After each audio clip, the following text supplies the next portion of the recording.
Hey, Bruce Christensen with the history of MACV-SOG Tours. I had a couple questions from viewers. How do you go about using a wallet in Vietnam when you're traveling? So keep your big wallet at home. What you want to get is a little wallet like this. And when you travel with this, it goes in your front pocket. You never put nothing in your back pocket. That includes your phone or your wallet. Both of these will be in your front pocket. If you buy a pair of pants that have a zipper, even more of a plus. So, good thing about this wallet here, it's small, it's compact. You don't need a bunch of credit cards when you come to Vietnam. I bring 2 credit cards. One is a debit card, one's a credit card. That's all I bring. I bring 2 credit cards. One credit card will go with my Visa. That is emergency. That's more or less emergency as well. You don't need a bunch of credit cards when you come here. Always keep emergency one with your Visa in case you need to buy a plane ticket out of the country, something goes terribly wrong. You have the money in the backup credit card. Money. Always keep your money in the bill here. We'll go over the Vietnamese money in a second. My credit card, I'll keep my driver's license here. I don't show the face of it. My hotel key will be with my driver's license. Easy to access, pull it out. This pocket, I always keep a card of the hotel I'm at. Here's 2 hotels I stayed at. This one was in Saigon, and this one was Hawaii. Where did you do that? Okay. You're had a couple drinks, you're out in the town, you're taking a walk, every street looks the same to you, everything's in Vietnamese, and next thing you know, where am I? Well, you pull out this card here when you get your grab, say, take me here, boom, you're back to your hotel. So always keep, when you get to the hotel, say, hey, can I have a credit card or a business card? Okay, can I have a business card? They'll give you a business card. Keep it with your wallet. Bam. Easy. So, money. Let's talk about money. It's not confusing. It takes a little bit of curve time, but let's go over some of the money real quick. Again, you exchange money here. I'm just gonna. So you take your $100 bills, American, if they're from America, with the blue line. You take it over to money exchange, and depending on the rate, they will give you, like today was $25,300. Yesterday was $25,400. Hour by hour, it will fluctuate. So what I'm doing here now is I'm looking at the money. Yeah, and a lot of it looks the same. You guys tell me what's the difference between these 2. Unless you look at the decimal, they look the same. That's 100,000 dong. That's 10,000 dong. Okay, so the guy says, give me 20,000 dong. Bam. I have never been ripped off in Vietnam. These people are so honest that you give them 100,000 by mistake, they'll say, no, give me 2 of these. And so give them 20,000 dong. They'll never rip you off, but here's a trick I do, and it will keep you sane. You take your money, you look at which ones they are. These are 10,000 dong, 100,000 dong, 50,000 dong. These are 500,000 dong. So you got 2,500,000. So now you're a millionaire. So I do it by large dong to small dong. Well, not that I have a small dong, but you get the picture. Here's a 200,000 dong. So you take the 500,000, you take the 200,000, you take the 100,000s, you take the, next will be the 50,000, you got 20,000s, and you got 10,000s. And you put them in order like that. And you bend them over, smallest to largest. And then you stick them in your wallet. Now you're organized. So when you go somewhere, you can pull out the exact money. Okay, the small bills. All right, so you got 100 or 1,000, 1,000, 1,000, 1,000, 2,000, 2,000, 2,000, 1,000, 2, 1,000, 2,000, 2,000, 2,000. Small bills to me are kind of a pain in the ass. You're gonna get a lot of these over the time. When you go to coffee in the morning, use these small bills. Take, you know, a coffee's gonna cost you 40,000 dong. So if you go, here's 20, 40, 60, 80, 100. That's 100. No, that's 2,000, 3,000, 4,000, 6,000, 10,000. So you get the picture. But then these are 10, so you go 10, 20, 30, 40, 50, 60, 70.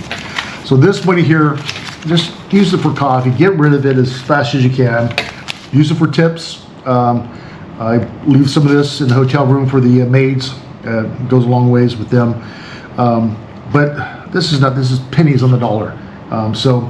But I never carry this because it's just too bulky for my wallet and it doesn't bring a lot of money. So if I go to the coffee shop, I'll grab some of this in the morning. It's right around the corner, and I'm supposed to bring in the bigger bills. So that's my wallet, how I carry my money, my credit cards. So let's talk about another way of carrying your money in your credit cards. Okay, shoulder bags. This straps over the front of your body, your chest. Never put this on the back. This goes across your front. The only time I carry this is when I am traveling from point A to point B. For example, tomorrow I go from Da Nang back to Ho Chi Minh City. I will carry this with me.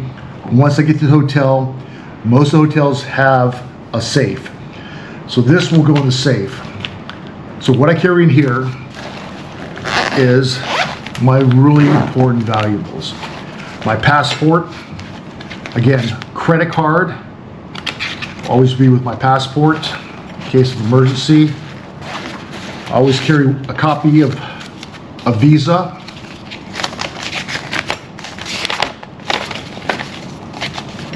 That will always be in here. Okay, so when I travel, I got some money in there as well. Okay, so when I travel, my itinerary will be here. So this is my flights and stuff tomorrow. Vietnamese airline going from Da Nang back to Ho Chi Minh City. These are the papers I will need tomorrow. I don't take all my papers, like when I leave the country next week. Here's my hotel that I'm going to. Again, another visa. They won't ask for a visa in country, but I always have it there. So this is my information I will need tomorrow. Not next week, but just tomorrow. And then I lighten the load as I go, destroying the paperwork. My cash, I carry in here. This is my extra cash. When you need to exchange money, I always keep it in here. And then when I travel, my wallet, my phone. This is just for the airlines. Will be in here as well. Not necessarily this pocket. I try not to put nothing my Visa in there, but it'll go in here when I travel on the plane. Goes in my chest, secured. Again, never put it on your back. If you think it's a man purse or whatever else you want to call it, this will save you a lot of time and energy and sound of mind. So that is how I carry money. That is how I carry wallets, phones. Again, don't put it in your back pocket. Last year we had one of our members lose their phone on the very first day, and so we had to replace the phone. And if you have to replace a phone while you're in Vietnam, you have to bring your passport. That is a must. We went to a phone place to buy another phone. They said, where's your passport? And we're like, oh, we didn't bring it. No, you need a passport. So I had to go all the way back to the hotel. Finally, we went to another place that was near our hotel and bought them a phone. But you need a phone in Vietnam. If you're with a group of people, it's essential that you have a phone, not only for emergency contacts with the family members back home, but also We use WhatsApp to communicate. It's a group chat. So we say, okay, tomorrow we're having breakfast at 9 o'clock. Everyone meet there. We're going here at 12 o'clock. So you tell everyone exactly what you're doing on WhatsApp. There's other devices you can use. I mean, as you know, there's a million things you can communicate with, but that's what we use, and it works out great. So you have to have a phone when you're in country, and I'll talk a little bit more about the phone situations as we go, but I want to share this to you. And you know, I learned these little tips on the way, and if this helps you, great. If you've seen this before and it's a boring subject matter, just delete it. But yeah, so anyways, Bruce Christensen here, again with the history of MACV-SOG and SOG Tours. Little tips of the trade of the trick. Hey, Bruce Christensen here with the history of MACV-SOG, SOG Tours. I'm sitting right down the street from my hotel on the corner at this new IPA brewery. Well, it's a brewery, several different beers. They brew right here in Vietnam. I think the guy has about 7 locations now, 7 or 8 locations throughout Vietnam. But anyways, I want to talk to you a little bit about SOG Tours. SOG Tours is another aspect of the history of MACV-SOG. And what I do with SOG Tours is I bring people that are either SOG members, SOG family members, SOG enthusiasts, just anyone who enjoys the history of MACV-SOG in Vietnam. So the tours are based around the history of MACV-SOG, locations. However, there's so much more. There's seeing the different sites, eating the local foods, get into the environment, the culture, the beauty of Vietnam. So much more than just SOG related. Yes, we do go see SOG related places, SOG headquarters, safe houses, FOBs. We went up to Quezon. We couldn't see the FOB3 there because it's not what it used to be, but we were at Quezon, the location of FOB3. This tour I went with SOG member John Page, RT Rhode Island, RT Colorado, very active SOG member. He came with us and we just had a great time.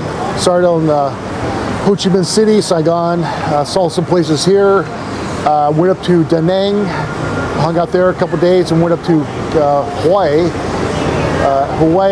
We went to Quezon, and then we went to a place called Lang Bay, which is right outside of Quezon on the Lao border of Vietnam and Laos. There we saw Lang Bay, which was a Special Forces A camp that in 1968 was attacked by a large force of NVA tanks. The first time in the history of the war where they used the force of tanks to overrun a camp. And why it's SOG related is because they had to get SOG personnel to come and rescue the survivors. And Gilbert Secor, my father's friend, was one of those SOG members that went to Lang Bay to rescue the survivors. They all earned the Silver Star that night. There's a book called The Night of the Silver Stars or Tanks in the Wire. Really good books about the Battle of Lang Bay. Lost a lot of Americans and a lot more engaged Blue Mountain Yards. But we did that. Been back to Da Nang. We saw Marble Mountain, FOB4. Met up with Schwan, who's he was South Vietnamese, lives in Da Nang. He was RT Idaho with Ken Bo Ray. So it's nice hanging out with him. And then also there's other things to do in Da Nang. You go to Monkey Mountain, that's where SOG guys trained. But there's so many other places to go. Hoi An, Sun World, just all kinds of places in Da Nang. The beach is great. Here in Saigon, you're gonna find it a little bit hotter, a little bit more busy, a lot more motorbikes, a lot more tourists, especially in District 1, caters around tourism. But there's a lot to do here. There's a lot of SOG history in Ho Chi Minh. But let me get back to SOG Tours is not just about SOG. Again, it's about you coming to Vietnam and indulging into the wonders of the people, the environment, the city, and the beauty of Vietnam. I invite you to come next year. It's going to be in February, not January. We ran into some rain because it's still the rainy season. So I'm going to push it back to January. So those who want to come, let me know. Let me know what you want to do. It's not just about me, where I want to go, or where I want to take you. It's about you coming here and saying, look, I was at CCN.